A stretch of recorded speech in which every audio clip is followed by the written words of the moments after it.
Good afternoon, and welcome to the National Press Club.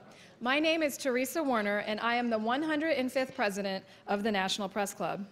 We are the world's leading professional organization for journalists, committed to our profession's future through programming while fostering a free press worldwide. For more information about the National Press Club, please visit our website at www.press.org. To donate to programs offered to the public through the National Press Club Journalism Institute, please visit press.org/institute. On behalf of our members worldwide, I'd like to welcome our speaker and those of you attending today's event. Our head table includes guests of our speaker as well as working journalists who are club members. And if you hear applause in our audience, we'd note that members of the general public are attending, so it's not necessarily evidence of a lack of journalistic objectivity. I'd also like to welcome our C-SPAN and our public radio audiences. Our luncheons are also featured on our member-produced weekly podcast from the National Press Club, available on iTunes. You can also follow the action on Twitter using hashtag NPC Lunch.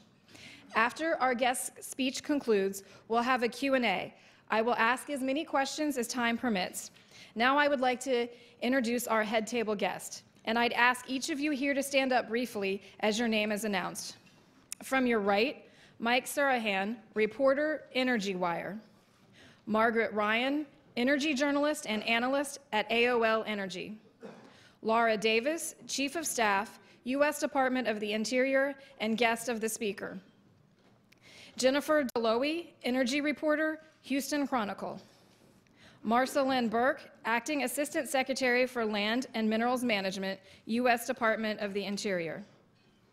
Allison Fitzgerald, freelance journalist and chair of the Speakers Committee. I'm going to skip our speaker for just a moment. Deborah Silameo, Executive Vice President, Hager Sharp, and the organizer of today's luncheon. Robert Abbey, Director, Bureau of Land Management, U.S. Department of the Interior, and guest of the speaker. Mary Milliken, Washington Bureau Chief, Reuters. Matt Canham, reporter, Salt Lake Tribune. Gary Gentile, Senior Editor, Oil News at Platts.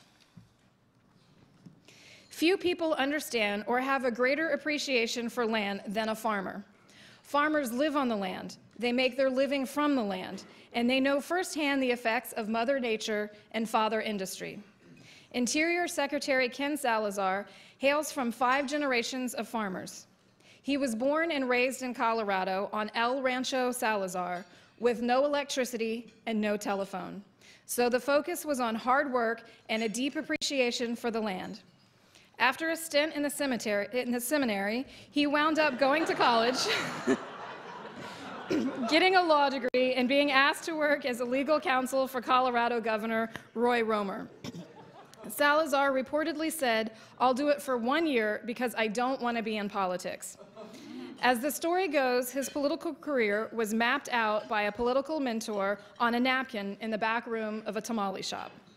He served as Colorado's Attorney General, U.S. Senator, and now Secretary of the Interior, where he oversees public lands, including the National Park System, the Fish and Wildlife Service, the Bureau of Land Management, the U.S. Geological Survey, and offshore drilling. Perhaps his biggest challenge is finding the balance between preserving natural resources and using them to create energy.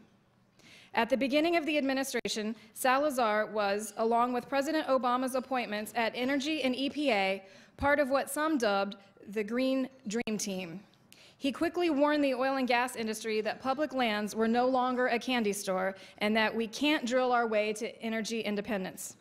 Now, after more than 3 years at the helm, Salazar has learned that keeping the lid on the candy jar and responding to natural and man-made events such as the BP oil spill is no small task.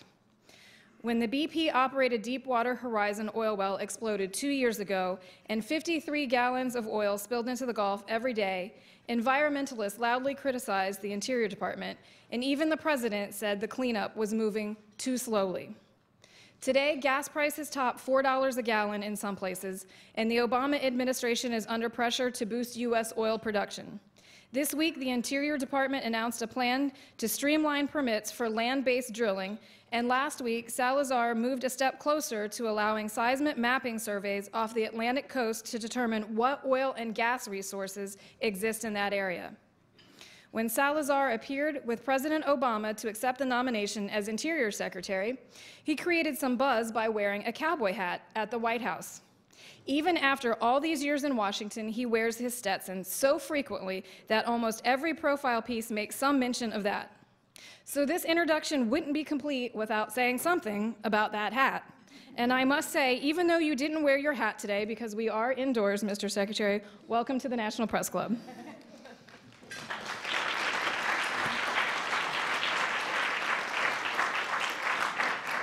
Thank you very much, Teresa.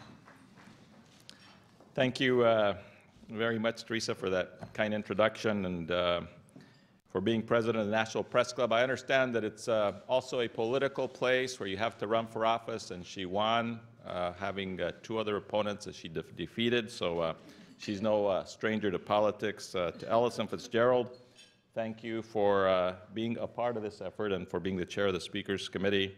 And to Deborah Solomeo, thank you for helping put this event together, to all the head table, to members of our team who are here, and people who I have worked with for a long time. Mike Sorahan, I remember him covering the 2004 United States Senate race. And so today, in my honor, he wore a shirt that had Pete Coors for the U.S. Senate here to the National Press Club. So let me thank you all for being here today, and I want to speak about energy issues that are so important to our nation and which all of you are working on today. Now, it seems that the conventional wisdom says that our nation is deeply divided over energy policy. I don't have to tell you that. If you were to pick up a newspaper, it would certainly appear that this division is seen everywhere. Almost every day, you have someone putting out a three-point plan for $2 gasoline, or claiming that there's a secret agenda out there to shut down energy production. But the reality is that overwhelmingly, Americans agree on energy. Frankly, if you can just get beyond Washington and you talk to folks directly, you hear the same things that I hear over and over about what our energy challenges are and how we must tackle them. Americans know what they want. Americans want to cut our reliance on imported oil. They know that a lot of factors affect gas prices, including world markets and international events, and that unfortunately, there is simply no silver bullet in the near term. Americans also agree that we need to broaden our energy portfolio. They support conventional energy, yes, but in state after state, all across this country, but we have seen that states have been moving to vote in more solar, more wind, more geothermal, and more biofuels energy production into the mix. Americans want to see continued expansion, yes, of offshore drilling, but they also believe that you need to choose the right places for that drilling to take place, and that you need to enforce strong safety standards to protect people and to protect the environment. And by large margins, people see stronger fuel economy standards for vehicles as a good thing. The proof is in the cars they are buying. For the first time ever, GM in March sold more vehicles than they have ever sold that are fuel-efficient vehicles. 100,000 cars, 100,000 cars that can make more than 30 miles to the gallon. Now, that's a remarkable achievement. 40% of GM's monthly sales are now in fuel-efficient vehicles. Who would have imagined that 5 years ago? Now, there is also this imagined energy world, the energy of maybe a world of fairy tales and, I would say, falsehoods that we often see here in Washington, D.C. And it's in that imaginary world where we see the continuing and growing divide in the energy debate in America. But the divide is not among ordinary Americans. It is between some people here in Washington, D.C. It is a divide between the real energy world that we work on every day and the imagined fairy tale world. To be sure, the imagined energy world is an invention of campaign years and political rhetoric. It is a place where you hear cries of drill, drill, drill, notwithstanding the fact that most of the outer continental shelf resources in America's oceans are open for business. And 2/3 of the public lands that industry has leased are simply sitting idle, some 50 million acres. It is a place where up is seen as down, where left is seen as right, where oil shale seems to be mistaken every day in the House of Representatives for shale oil, okay? Where record profits justify billions of dollars in subsidies, and where rising oil U.S. production and our falling dependence on foreign oil somehow add up to bad news. One member of Congress went so far as to say that the jobs from solar, wind, and biofuels are somehow phony. That if technology is new, it somehow is not real. President Obama got it right when he pointed out that if these folks had been in charge when Columbus set sail, they would have been the charter members of the Flat Earth Society. Now, the good news is that the imagined energy world is actually very small. I think you can actually find its edge, the end of it, when you walk out of the House of Representatives, kind of at the very end there. Now, for those of us who spend our time working in the real energy world, let's talk about the reality that we work on every day with this great team at Interior and my other colleagues on the Cabinet and in the White House. Without question, we face serious energy challenges in this country. We know that today, and we've known it for a long time.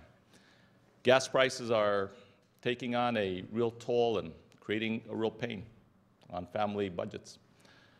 Our economy is still vulnerable to the ups and the downs of world oil markets, as they have been for the 12 oil spikes that we've seen since the formation of OPEC.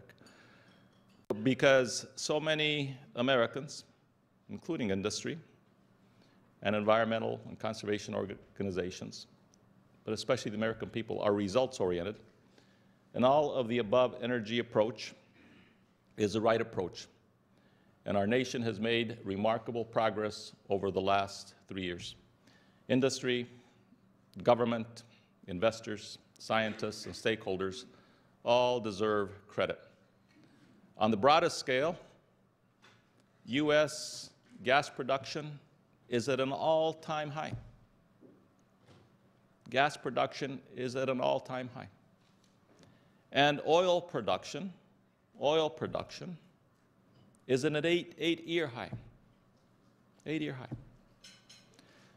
Total oil production from the lands which we oversee at the Department of Interior have increased 13% over the first 3 years of this administration. And that's compared to the last 3 years of the prior administration. Now, something that I've worked on for a very long time is to get rid of our dependence on foreign oil. So we, in America, in the heartland of America, and the Rockies of America, where I come from, are proud of the fact that oil imports have gone down every single year since President Obama took office. Now, thanks to the booming U.S. oil and gas production and more efficient cars and trucks and a world-class refining sector that last year was a net exporter for the first time in 60 years, we cut net imports by 10%. That's 1 million barrels a day in the last year alone. Imagine that. 1 million barrels a day less being imported into the United States of America. Line up those million barrels on a part of the interstate highway or in a number of warehouses. That's a lot of oil. Cut 1 million barrels a day in the last year alone. Now, we all know oil and gas is very much a part of our energy portfolio. We have embraced it, and it will continue to be part of our energy portfolio. But we also know that renewable energy and the new energy frontier are something that is important for the people of America. Renewable energy production has now doubled over the last 3 years. Renewable energy production has doubled over the last 3 years. And on public lands, we are well on our way to meeting the President's goal of permitting 10,000 megawatts of large-scale renewable energy power by the end of the year.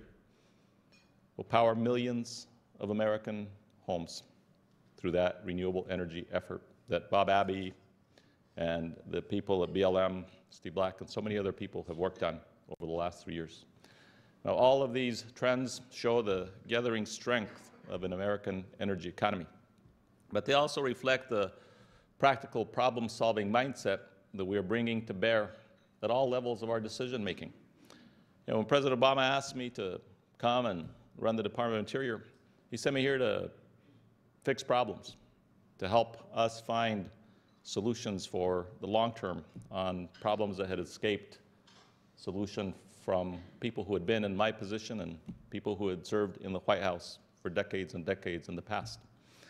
So let me give you 3 concrete examples that help illustrate the problem-solving approach to energy that I believe is the hallmark of this administration. First, and the story here is well known to all of you because you worked on this matter. Let's look at offshore oil and gas safety. Jennifer, you have followed this, so you know the details of what has been going on over the last 3.5 years. Deepwater Horizon shook the confidence of Americans in offshore energy development. You all remember, and I believe that most Americans remember, that site of 50,000 barrels a day, spewing out endlessly into the Gulf of Mexico. Now, witnessing that oil spew at that level for 87 days could have easily prompted the public to say, no more, no más, that's it. No more oil and gas development in America's oceans, it's too dangerous. But we knew that oil and gas was very much an important part of our energy security and our economy. And so we had to move quickly, as we did, to aggressively strengthen safety standards and environmental protections. We had to ensure that companies drilling in the deep water, miles below the surface of the ocean, were prepared to drill safely at those depths under the sea. We had to make sure that they were prepared to deal with another blowout if one should occur. And we had to take an organization that had been created long before there was deep water production and deconflict the 3 missions that existed in the Minerals Management Service. We had to deconflict those missions into strong and separate agencies which have become world-class agencies in the work that they do. Industry, for its part, also had to answer our call to raise the bar. Today, drilling activities in the Gulf are now back to pre-spill levels. And the U.S. is now positioned as a global leader in offshore oil and gas safety. That's true whether I visit Petrobras and the energy leaders in Brazil, or as we co-host another international forum on offshore safety in Norway this June. So it's been good that the bar has been raised. That's good for domestic production in America's oceans, and that's also good for industry as a whole. And at the end of the day, it's good for American energy security. Now, our results-oriented approach doesn't just stop in the oceans of America, where we oversee hundreds of millions upon hundreds of millions of acres. It also goes to the onshore areas where we have oversight of some 700 million acres of the lands that belong to the American people. So we have moved on a reform agenda in that area as well. You can see the benefits of our practical results-oriented approach in our oil and gas leasing in the onshore. When we took office, the onshore oil and gas leasing program was frankly in a disarray. It was in a disarray. Imagine this. Nearly half of all leases on public lands were protested, put into the framework of endless litigation. Projects with thousands of wells were simply stuck because they could not move forward. And at the end of 2008, the previous administration even offered some areas near Arches National Park, where just in the last few days I was looking at a commercial from the state of Utah, where they were advertising the great wonders of Utah and Arches National Park. That program at the end of the last administration had become so highly divisive and unnecessarily controversial. And so when we moved in, we said, we're going to move forward with oil and gas production on the onshore. But we also said that we would restore to work towards certainty and to reduce conflict in the development of oil and gas on our public lands. So our onshore leasing reforms have helped. They've helped bring the public into the leasing process earlier. We call it the smart from the start approach, so that fewer leases end up in court and endless litigation. We've worked to resolve the controversies on some of the largest oil and gas projects in the West, including for more than 3,500 new wells, just in one state, in Anadarko's Greater Natural Buttes project in the state of Utah. It's 3,500 gas wells that will move forward because we are fixing problems. In another part of the world, through the interagency effort, which is led by Deputy Secretary of Interior David J. Hayes, the United States government, under President Obama's specific direction, is closely coordinating its energy permitting activities in Alaska, and it's to a good result. And we are working to deploy a new system for processing drilling permits on BLM lands. We expect to reduce permitting times by 2/3. We expect to reduce permitting times by 2/3.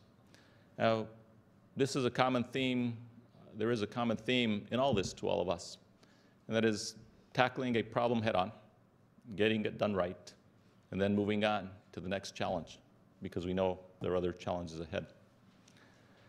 So offshore, ocean energy development in the United States. Onshore, and the many reforms that we have brought into place.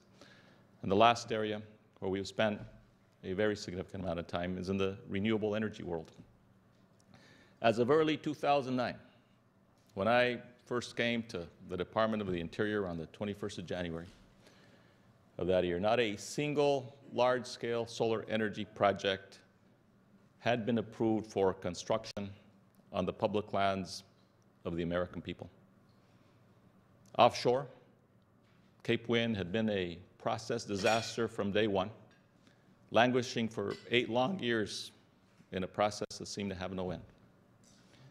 Since 2009, however, we have moved in a new direction, achieving results.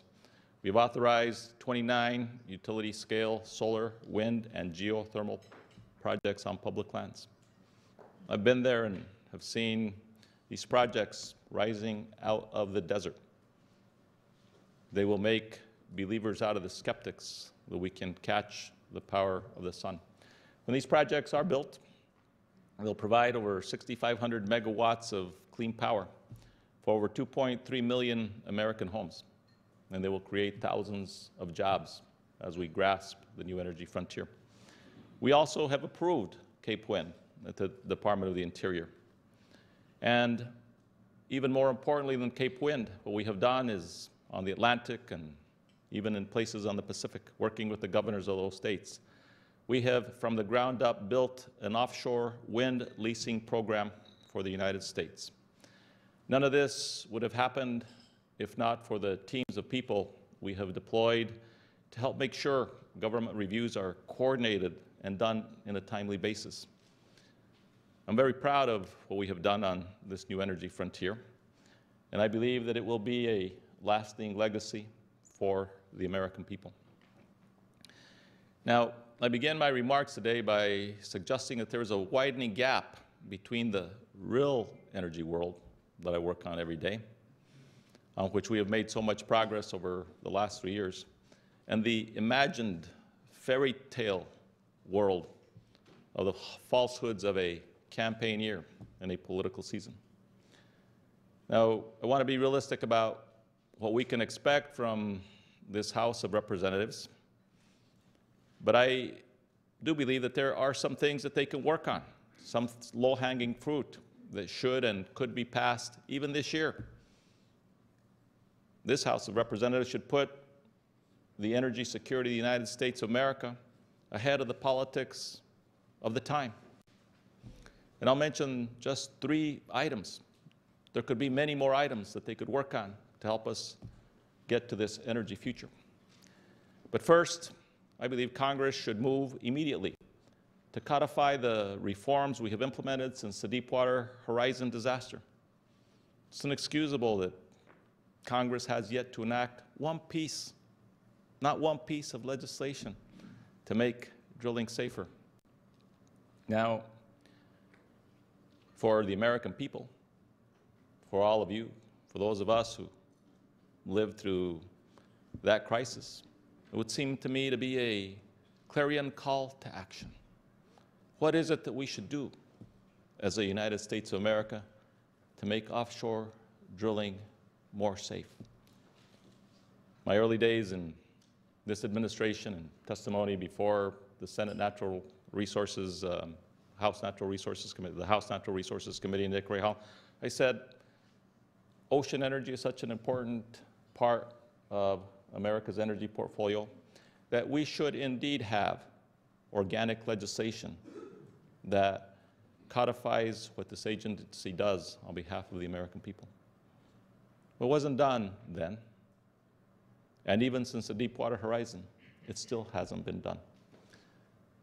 The oil spill liability caps that have been in place for such a long time, at $75 million, are still the same today as they were before the Deepwater Horizon spill. Now, some people may have amnesia about the Deepwater Horizon and the national crisis that we had to live through. I don't have that amnesia. I don't believe that the American people have that amnesia.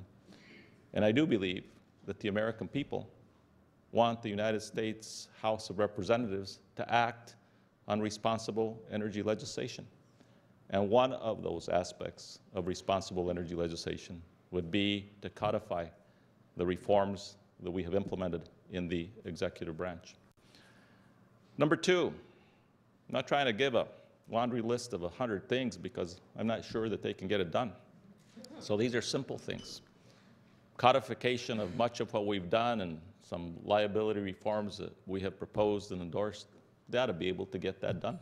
Should be able to get that done in 48 hours. But there's a number of other things that they could do.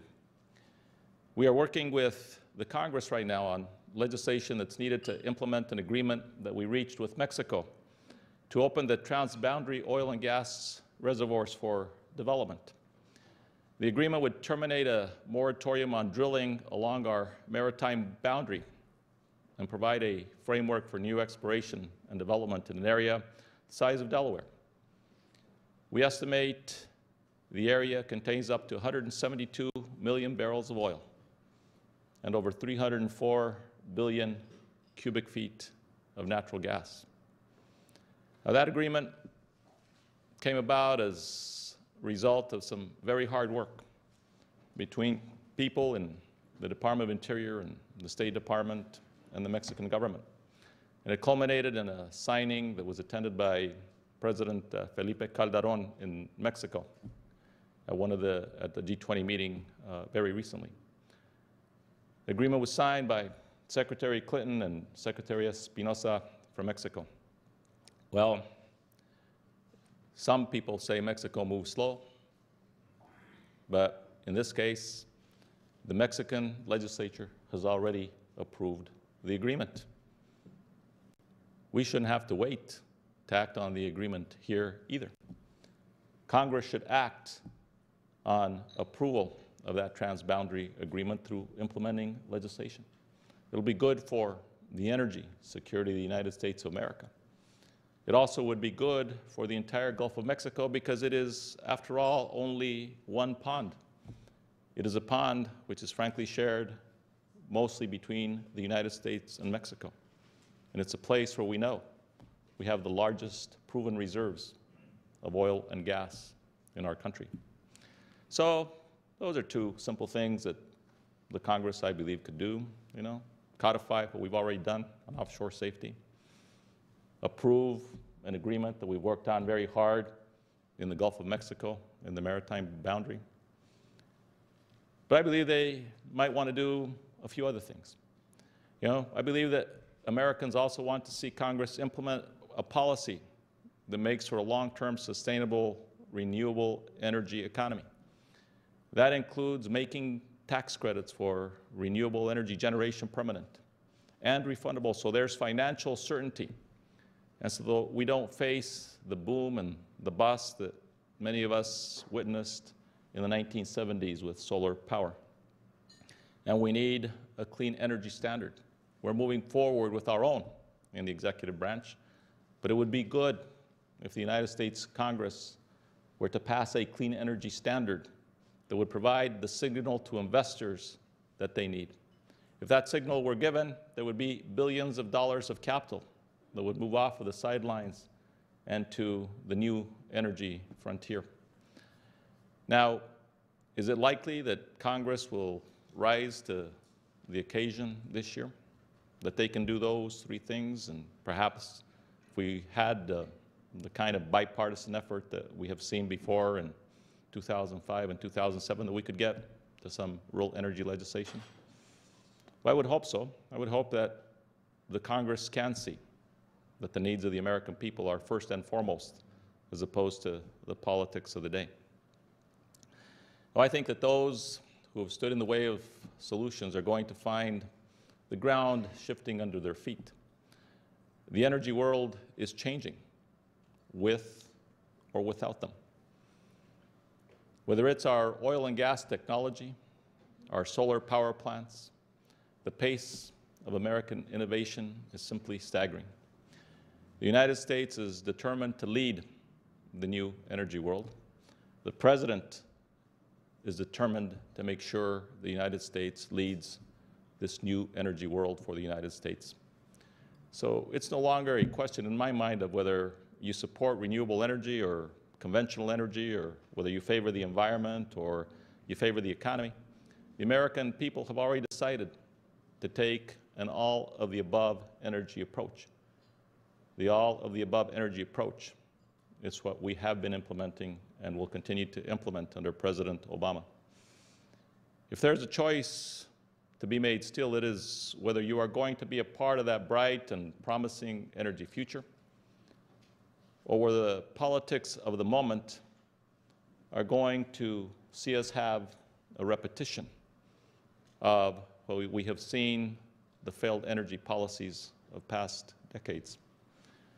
Many of you here will remember the formation of OPEC and President Richard Nixon calling upon the nation to move towards energy independence. You will remember President Jimmy Carter talking about moving forward with the moral imperative of war as we sought energy independence.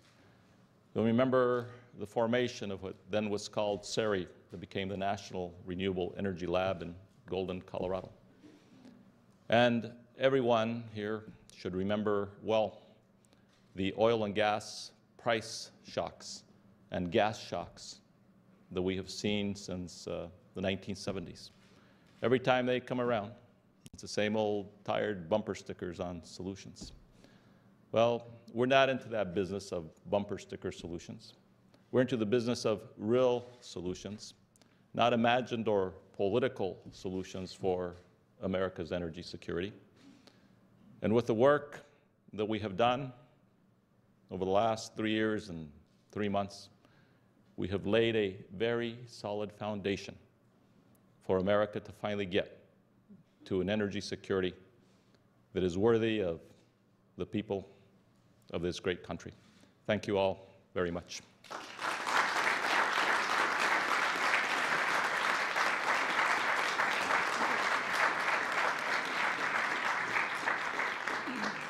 Is there any compromise possible between the Republicans and Democrats on energy policy ahead of the elections?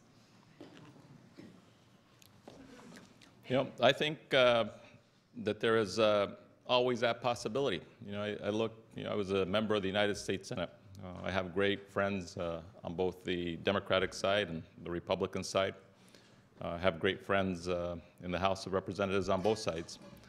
And I remember well being part of the coalitions that put together the 2005 Energy Act and the 2005 Energy Act. I remember the great work of Senator Jeff Bingaman working hand in hand with Senator Pete Domenici. And we did some great things together. And so the polarization that we see now in the United States Congress, especially in the House of Representatives, is troublesome. I think their view of just saying no is absolutely the wrong thing to do. What they ought to be doing is saying, we have significant energy challenges here in America. Gas prices and the oil and gas future of America are tremendously important, and there are a number of things that we could do. And so instead of spending their time politicking and trying to get an upper hand through a imagined world, what they should do is to work on real solutions. What do you say to critics who say that the U.S. is not issuing oil drilling permits quickly enough? You know, I think that you'll find critics that will make those false charges against this administration, but frankly, just over the last 3 years, 15,500 permits have been processed through the Bureau of Land Management. Just in the last few years, we have lived through a national crisis in offshore energy. We've issued now over 100 permits to drill in the Gulf of Mexico, and the Gulf is back. And so those critics simply don't know what the facts are. And I think it's another example of the falsehoods that are being spread in this political season. I was with the governor, a Republican in North Dakota, and 2 senators, one a Democrat and one a Republican, in the Fort Berthold Reservation, as we looked at what is happening in the Bakken Formation and the development of oil and gas there, where we really look at the Bakken as having as much oil perhaps as what we now find in Saudi Arabia.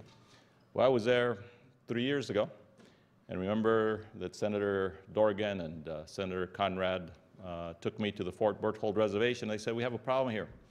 The government isn't working. Permits aren't being issued. And so there's no oil and gas development taking place in this million-acre reservation.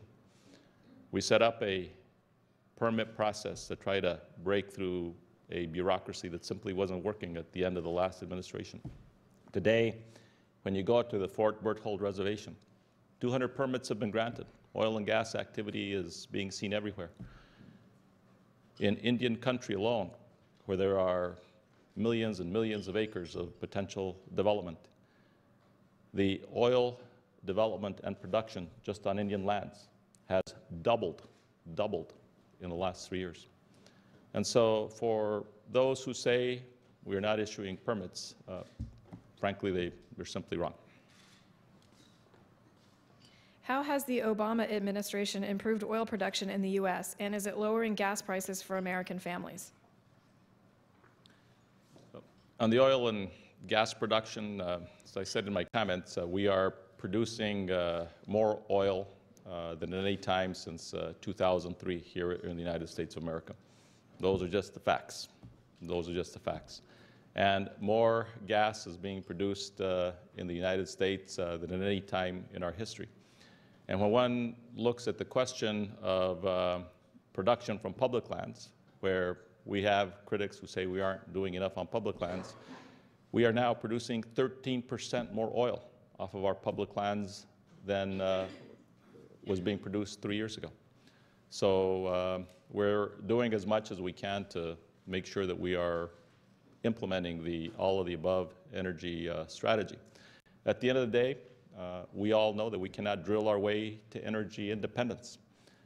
And those who have tried that approach in the past, frankly, are responsible for the failed energy security policies of the United States the last 40 years. Because they have not taken the kind of approach that President Obama and we are taking, which is an all-of-the-above energy approach, knowing that we need all of these sources of energy to power the American economy.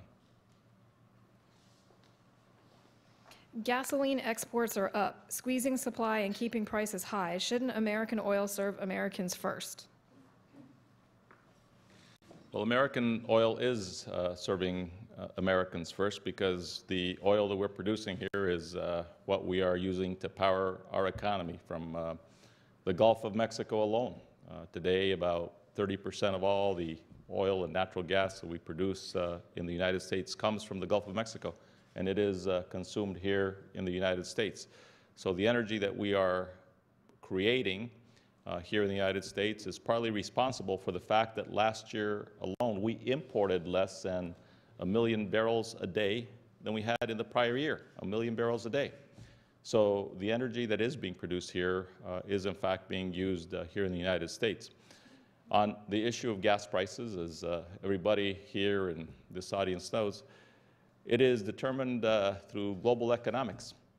No one has the ability, not even Harry Potter, okay, to simply wave a magic wand to say that we're going to have gas prices at $2 or $2.50 or $3 a cent. It doesn't work that way. It just doesn't happen that way. And that really is the point that I hope most Americans understand, that there's no silver bullet, there's no magic wand. And if we're going to find our way to addressing one of the very most important fundamental questions of the security of the United States, you need to have an energy framework and an energy policy in place, like the one that President Obama and his team have put into place.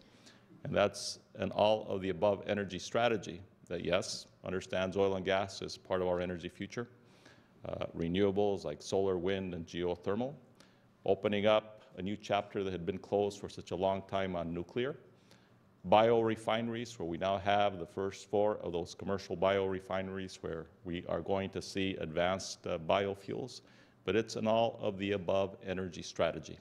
And that's what we need to do, is to stay the course in order to get us to a place where the American people are not subjected to the pain of the ups and downs that we've seen in the United States for the last 40 years. Are gas prices out of control? Will they ever recede? We had someone here who said they visited Greece and it was at $9 per gallon. Are we headed in that direction?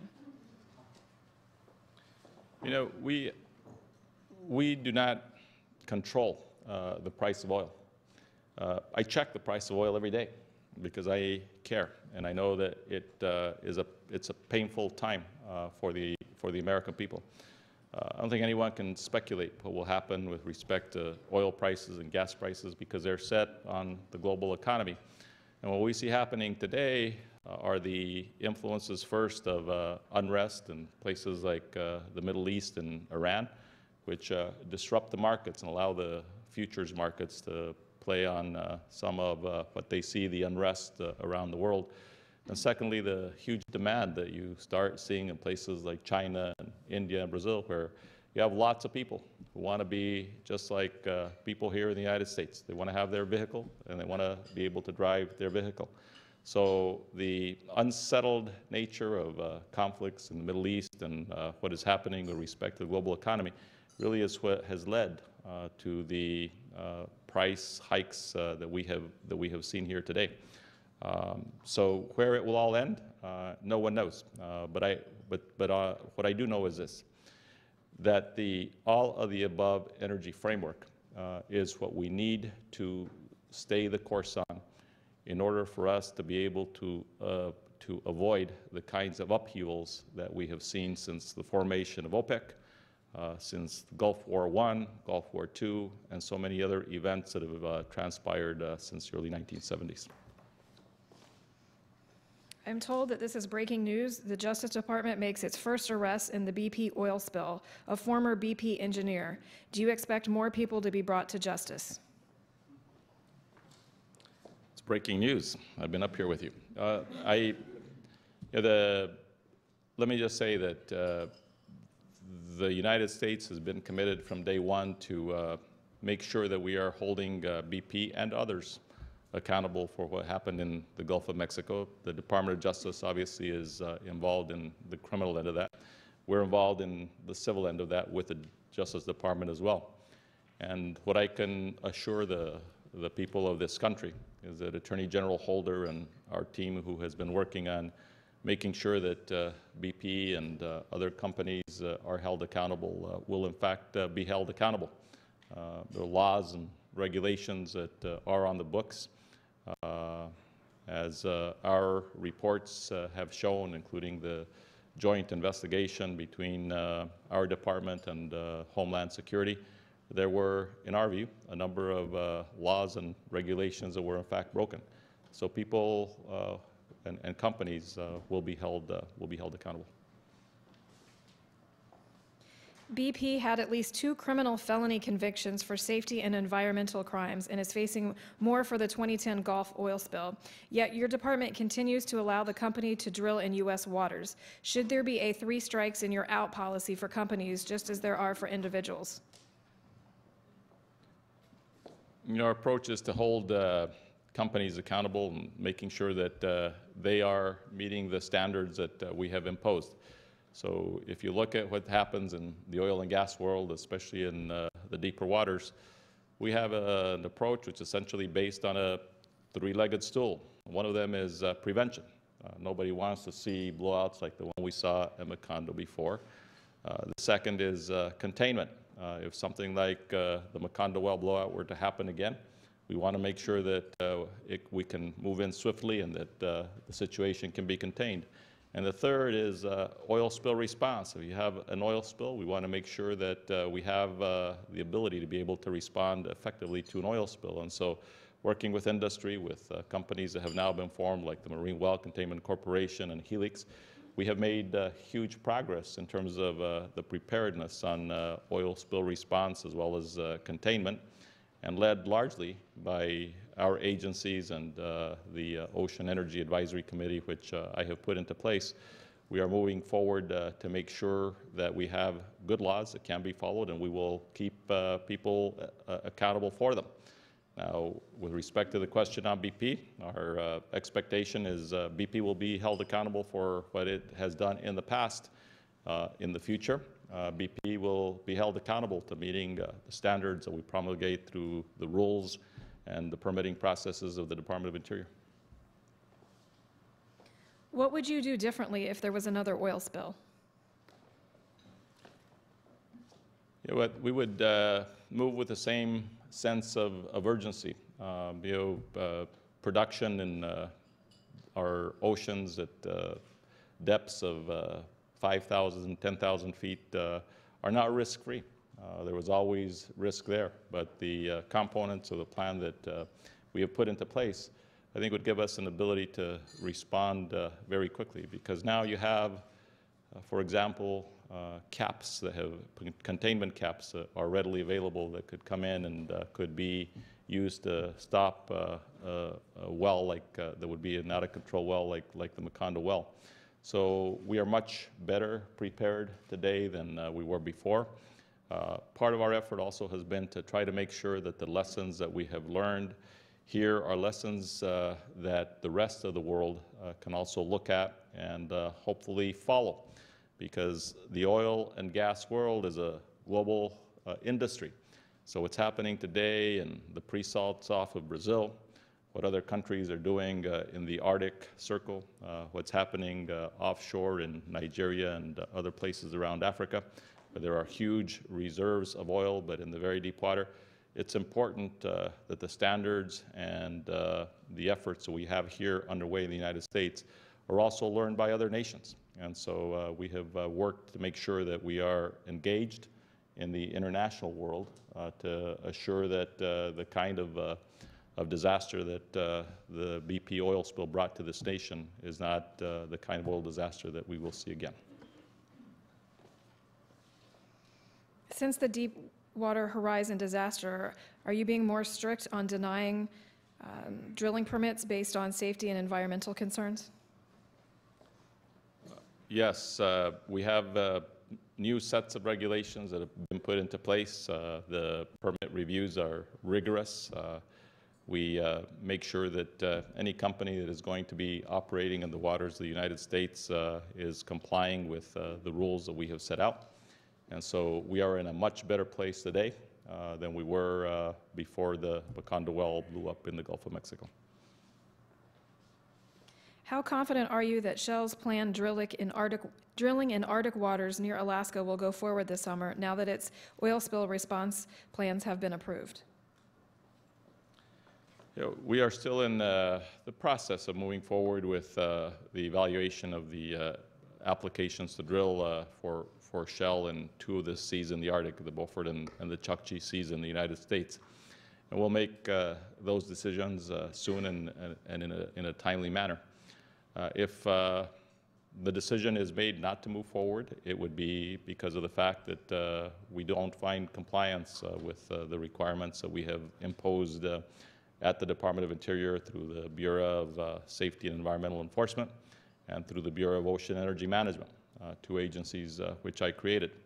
If, on the other hand, the decision is made to move forward with the exploration of those Arctic seas, it will be done under the most cautious and watched for exploration program in the history of the world. We need to recognize that we have already seen close to 30 exploratory wells in prior times that have been drilled into the Beaufort and into the Chukchi seas.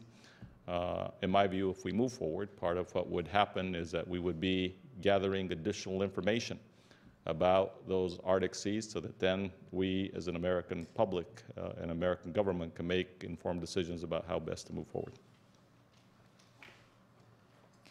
Senator David Vitter blocked a pay raise for you because he said you weren't approving enough oil drilling permits. Do you believe that this was an attempt at extortion?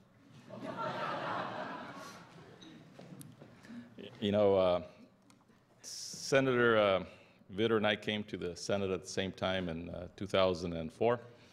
I don't know what his motives are, but I can just say to anybody who's watched that debate that I don't do this job because of the money I get paid. I do this job because it is singularly the best job in the United States of America on this cabinet. And I enjoy fixing problems for the American people, and we have made tremendous progress in the last 3 years.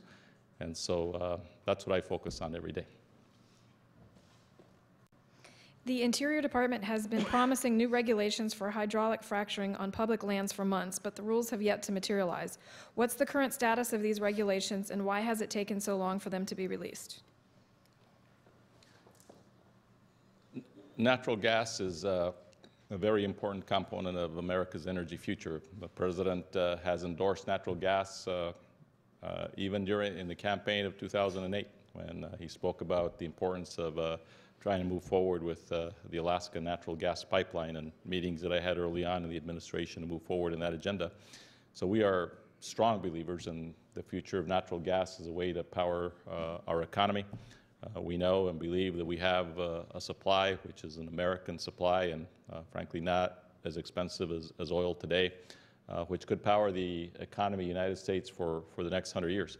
So we will move forward and continue to cheerlead and push forward for a robust natural gas agenda for the United States. Now, at the same time as we move forward with the natural gas agenda for the U.S., it's important that people understand that unless we do it safely and we do it responsibly, we could essentially create the Achilles heel for this great promise of the United States in terms of domestic energy supply. So the common sense rules, and they are very common sense rules that we are putting forward, are the ones which Director Abbey has held hearings all over the country on. There have been tribal consultations on, and they will involve making sure that there's disclosure of fluids so people know what's being injected into the underground. It seems to me that that's common sense.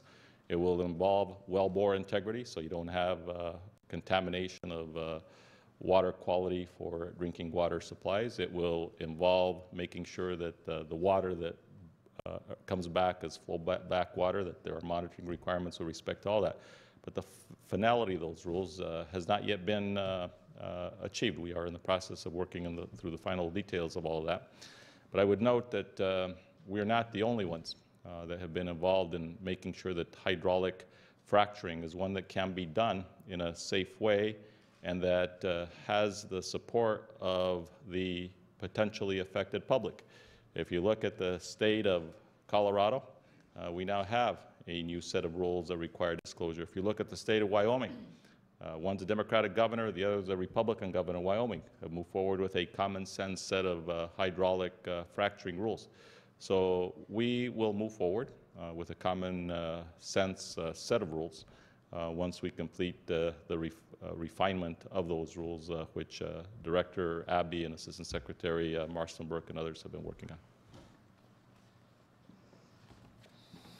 We are almost out of time, but before asking the last couple of questions, we have a couple of housekeeping matters to take care of. First, I'd like to remind all of you about our upcoming luncheon speakers. On May 4th, Mike Rizzo, General Manager of the Washington Nationals. May 30th, Anna Marie Chavez, the Chief Executive Officer of Girl Scouts of the USA, talking about the 100th anniversary of Girl Scouting. And on June 4th, the Gerald R. Ford Journalism Awards with Chris Matthews will be here at our club. Second, I'd like to present our guest with our traditional NPC mug.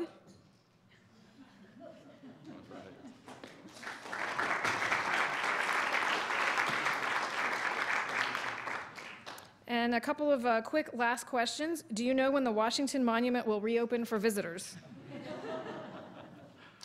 We're working on it very hard, and I think it will be maybe a year or so out by the time that the construction takes place.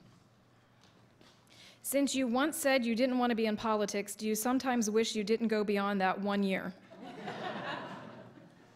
I think my family might have the opinion that I would have been home more than I am if I hadn't gone into the public world. But I will say this, you know, at the end of the day, when I speak with Allison and Debbie and you, Teresa, fact is that we have so much to celebrate in terms of what the United States stands for in the world and what we stand for here in our own country. And I was just back home celebrating my mother's 90th birthday, 9 decades, and she's had a tough last 10, 12 years, but she had a smile on her face, and I think back about her generation and how wonderful they were. She, at the age of 19, found a way to get on a train to come work here in Washington, D.C. at the War Department for 5 years. My father served as a staff sergeant in that war and required us to make sure we buried him in his uniform of World War II because he was so optimistic about what this country could do. And so I think in these times of great division and polarization of our world, that we ought to hearken back to that generation that did so much and gave us the opportunity to become really the beacon and the hope of opportunity for all of America, but all of humanity. And that really is so much of what is hangs in the balance today as we deal with people who are wanting to deal with the imaginary world and the unreal world of politics, and then those of us who are in the trenches trying to make the world a better place. So my answer to the question is that I am very proud of the decisions that I've made, and I am very proud of my state of Colorado that elected me twice to serve as the Attorney General of that state, and who elected me, yes, as a U.S. Senator, and who beat Pete Coors, Mike Sorohan in that very storied election of 2004. How about a round of applause for our speaker? Thank you all for coming today. I'd also like to thank the National Press Club staff, including its Journalism Institute and Broadcast Center, for organizing today's event. Finally, here's a reminder that you can find more information about the National Press Club on our website, and if you'd like to get a copy of today's program, please check out our website at www.press.org. Thank you. We're adjourned.